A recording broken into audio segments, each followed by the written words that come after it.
नमस्ते। आज है मृत्युंजय का तीसरा भाग। सुनिए।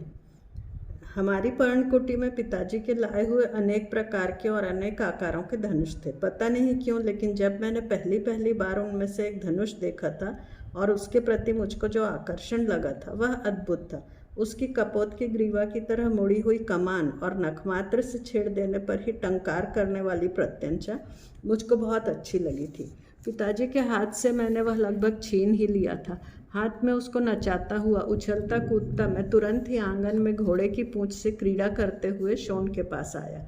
वह घोड़े की पूंछ के गुच्छे से चमकीले लंबे बाल निकालने में लगा हुआ था। कुछ गुनगुना भी रहा था। उसको वह धनुष दिखाते हुए मैं बोला, शोन, यह देख अपना खिलौना। अब घोड़े के बाल उखाड़ना छोड़ दे। आज से हमारा नया खेल प्रारंभ होगा। उसने हाथ में लिए बाल तत्काल फेंक दिए। देखूं देखूं कहता हुआ बड़ी उत्सुकता से नाचता हुआ वह मेरे पास आया। मेरे हाथ से धनुष अपने हाथ में लेकर आंखें बड़ी बड़ी कर बोला, यह तो बड़ा भारी है रे। चल हट, यह क्या भारी है, ला मुझे दे। और भीतर से एक बाण ले आ। मैंने उसको बाण लाने के लिए भेज दिया। भैया के लिए बाण दो, भैया के लिए बाण। मैंने अपने उत्तरीय से धनुष के दंड पर जमी हुई धील धीरे धीरे पोंछी।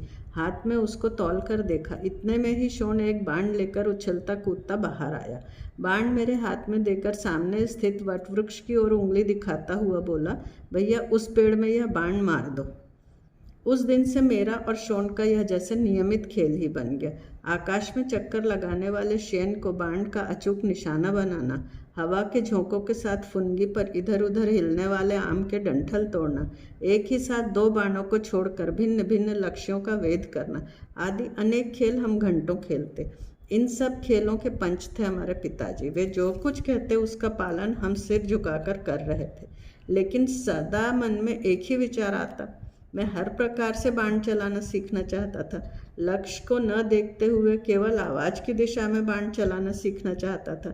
जिस प्रकार साही नामक जंतु अपनी रक्षा के लिए अपनी देह से 100-200 नलिकाएं एक साथ छोड़ सकता है, उसी तरह मैं भी असंख्य बाण एक साथ छोड़ना सीखना चाहता था।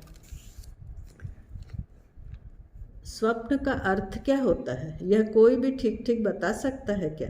मुझको तो वे अतृप्त मन की इच्छा पूरी करने वाले कल्प वृक्ष की तरह लगते हैं, क्योंकि उस रात मेरे स्वप्न में अनेक धनुषों ने क्रीड़ा की थी।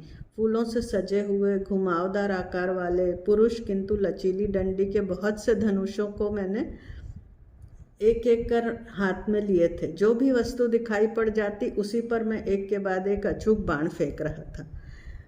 अपने लक्ष्यवेद पर स्वयं ही प्रसन्न होकर आनंद से तालियां बजाता हुआ मैं जग पड़ता था। एक दिन प्रातःकाल मैं और शोन नगर के अरण्य में रथ से में लगने वाली कीकर वृक्ष की कठिन और टिकाऊ लकड़ी लेने गए। शोन तो उस दिन बहुत ही आनंदित था। अरण्य में घूमने का अवसर मिलना उसकी दृष्टि में बड़े ही भाग्य की बात थी। वहाँ अनेक पक्षियों की भिन्न भिन्न प्रकार की मंजुल आवाज़ें, वृक्षों की डालों का आपस में रगड़ने से होने वाले करकर झरनों की मधुर कलकल, भीमकाय वृक्षों का अवलंब लेकर ऊपर चढ़ने वाली लताओं की अविरत सरसर, इन सब बातों के प्रति उसका अद्भुत आकर्षण था। लेकिन मुझको अरण्य में जाना अच्छा नहीं लगता, क्योंकि वहाँ सूर्यदेव की झलक तक नहीं दिखाई देती थी और तब मेरा मन अकारण ही क्षुब्ध हो जाता। अकारण ही वहाँ घुटन सी प्रतीत होती। मैं वहाँ से शीघ्र निकलने का प्रयास करता। जब खुले पठार पर आ जाता तब मेरा मन कुछ हल्का होता। भगवान आदित्य के दर्शन कर लेने पर तो मेरी सारी श्रांति न जाने कहाँ चली जाती।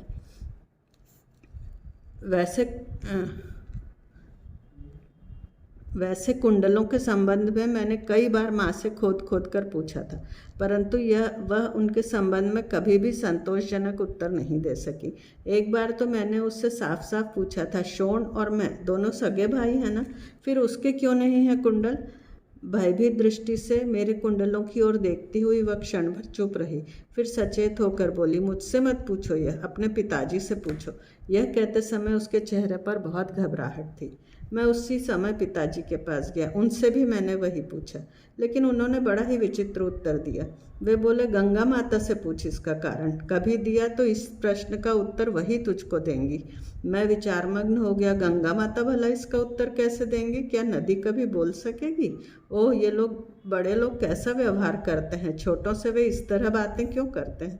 उस दिन सायंकाल सबकी दृष्टि से बचकर मैं अकेला ही गंगा माता के तट पर जाकर बैठ गया। उसकी लहर लहर से मैंने प्रश्न पूछा, केवल मेरे ही कानों में कुंडल क्यों हैं? परंतु एक भी लहर मेरे इस प्रश्न का उत्तर नहीं दे सकी। उस दिन मुझको संसार के सभी बड़े लोग कपटी लगे। छोटों को अज्ञान के अंधकार में रखने का काम ही वे करते हैं, नहीं तो फिर इतनी बड़ी गंगा माता चुप क्यों रही? दूसरे दिन सायंकाल समय धनुष से खेलते हुए मैंने वही प्रश्न शोण से पूछा, शोण सच बता, तुझको कुंडल क्यों नहीं मिले? उसके उत्तर को सुनकर मेरे आश्चर्य का ठिकाना न रहा। वह बोला, मैं भी तो यह बात नहीं जानता, लेकिन इतना अवश्य है, तुम्हारे कुंडल मुझको बहुत ही अच्छे लगते हैं। रात को जब तुम सो जाते हो, ये तारों की तरह अविरत जगमगाते हैं। उनका नीला सा प्रकाश तुम्हारे लाल गालों पर बिखरा रहता है। मैं अवाक होकर उसकी ओर देखने लगा। वह झूठ नहीं बोल रहा था और मुझसे तो झूठ की संभावना बिल्कुल ही नहीं थी। मेरे मन में एकदम अनेक प्रश्न उमड़ आए जो अन्य किसी के पास नहीं थे। ऐसे 2 मासल कुंडल मेरे कानों में थे। इतना ही नहीं, वे चमकते भी थे। मुझको ही ये क्यों मिले? कौन हूँ मैं? शोण के दोनों कंधों को झकझोरते हुए मैंने तड़प कर उससे पूछा, शोण, मैं कौन हूँ? मेरे हिलते हुए कुंडलों की ओर चुपचाप जी भर देखता हुआ वह निश्चल भाव से बोला, मेरा बड़ा भाई वसु भैया। तत्क्षण मैंने उसके कंधे छोड़ दिए। उसके उत्तर से मेरा समाधान नहीं हुआ था। मैंने सामने देखा, सूर्य नारायण अपनी असंख्य तूलिकाओं से गगन मंडल को नानाविध रंगों से रंगते हुए अदृश्य हो रहे थे और मेरे मन में कुंडलों का कौतूहल घनीभूत हो रहा था। धन्यवाद। तीसरा भाग हम यहीं समाप्त करते हैं। आपको अगर सुनना अच्छा लगे तो प्लीज़ चैनल को सब्सक्राइब करिएगा। मैं आपको ऐसे ही बड़े बड़े ग्रंथ पढ़कर सुनाऊंगी।